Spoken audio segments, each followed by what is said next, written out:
अमरावती से विधायक रवि राणा ने शिवसेना उद्धव बालासाहेब ठाकरे प्रमुख उद्धव ठाकरे पर निशाना साधा है। उन्होंने कहा कि हनुमान चालीसा आंदोलन के समय उन पर राजद्रोह का मामला दर्ज किया गया था, जबकि अब उद्धव ठाकरे खुद हिंदुत्व और हनुमान चालीसा की बात कर रहे। रवि राणा ने उन्हें नागपुर में संघ संस्थापक डॉक्टर हेडगेवार के स्मारक पर नतमस्तक होने और अमरावती आकर हनुमान चालीसा का पाठ करने का भी न्योता दिया है। आइए एक नजर डालते हैं उनके विस्तृत बयान पर। प्रमाणे उद्धव ठाकरेजी नागपूरला येऊन हनुमान चालीसाचं पठण करणार आहे, राम मंदिरामध्ये जाणार आहे। ज्या ठिकाणी मुख्यमंत्री असताना 2.5 वर्ष ते मंत्रालयामध्ये गेलेले, विदर्भामध्ये शेतकऱ्याच्या बांधावर जाऊन शेतकऱ्याचे आसू पुसून म्हटलं होतं। शेतकऱ्याचा बांध वाहून गेला, शेती वाहून गेली, शेतकरी वाहून गेला, पण 2.5 वर्ष मुख्यमंत्र्यांचा विदर्भामध्ये पत्ता नव्हता। आणि त्या ठिकाणी हनुमान चालीसा वाचतो म्हणून या संकटातून बाहेर निघण्यासाठी आम्ही वारंवार त्यांना वेळ मागितली।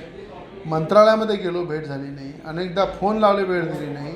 मग हे जे संकट आलं होतं कोरोनाच्या काळामध्ये, शेतकऱ्यावर आलं होतं, शेतमजुरावर आलं होतं, या संकटातून बाहेर निघताना जेव्हा हनुमान चालीसा वाचतो आम्ही म्हटलं, तेव्हा खासदार नवनीत राणा यांना जेलमध्ये टाकलं, मला जेलमध्ये टाकलं।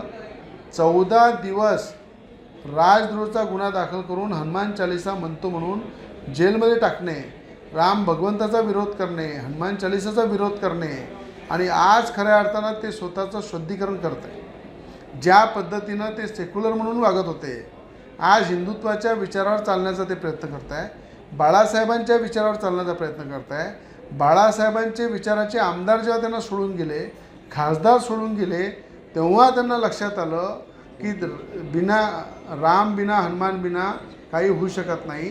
म्हणून आज त्यांना जे त्यांचं शुद्धीकरण होत आहे, शुद्धीकरण होण्याचा त्यांचा जो प्रयत्न चालू आहे, नागपूरला ते येत आहेत। त्यांना माझं आव्हान आहे की संघ कार्यालयामध्ये हेगडावारजींच्या मूर्तीजवळ जाऊन त्या ठिकाणी त्यांना नतमस्तक त्यांनी झालं पाहिजे, त्यांच्या पायाची धूळ मस्तकाला लावली पाहिजे, तर खऱ्या अर्थानं खरं शुद्धीकरण हे उद्धव ठाकरेंचं होईल।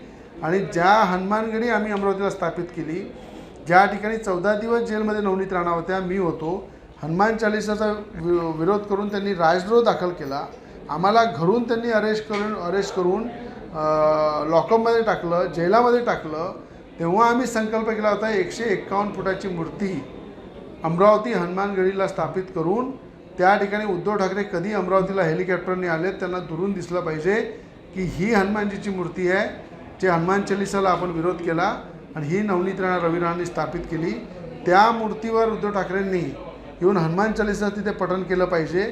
आम्ही दोघंही, नवनीत राणा आणि मी, त्यांचं स्वागत करू, सन्मान करू, आणि हनुमानगडीला जर ते आले तर त्यांच्यासोबत हनुमान चालीसासुद्धा वाचन करू, तर खरं उद्धव ठाकरेचं शुद्धीकरण होईल, अन्यथा शुद्धीकरण होणार नाही।